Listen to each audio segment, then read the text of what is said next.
Je m'appelle Anne-Danielle Fortunato et je suis directrice développement durable et impact pour Nord-Auto.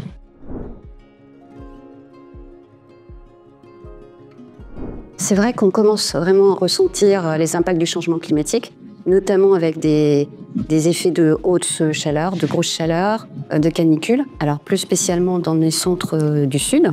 Mais l'année dernière, par exemple à Pont-l'Abbé en Bretagne, on a eu plus de 40 degrés dans nos ateliers. La première action, ça a été de nous former en fait et de suivre l'atelier adaptation.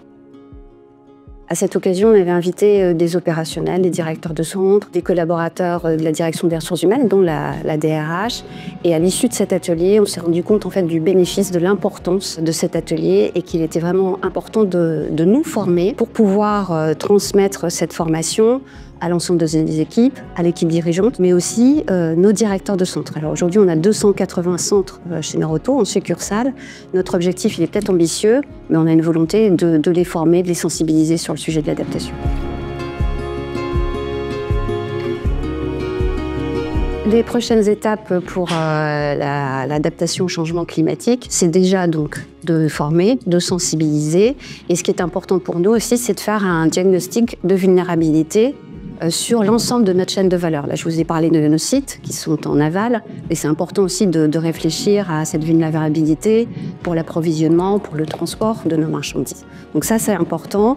Et ensuite, pour définir cette stratégie d'adaptation, qui fait partie de l'ensemble de notre stratégie climat, c'est de prendre avec l'ADEME la démarche ACT, adaptation, pour définir cette stratégie. Au niveau de nos sites, on a un centre pilote qui est à Toulon-la-Garde, sur lequel on va initier un certain nombre de choses, notamment la désimperméabilisation des sols, la mise en place d'ombrières, de végétalisation, de récupération des eaux usées.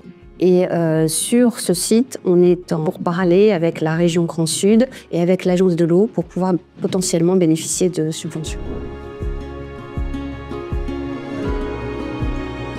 Nous avons une stratégie globale climat et en 2019, donc à la suite de la démarche ACT, nous sommes engagés dans une trajectoire bas carbone, donc below 2 degrés.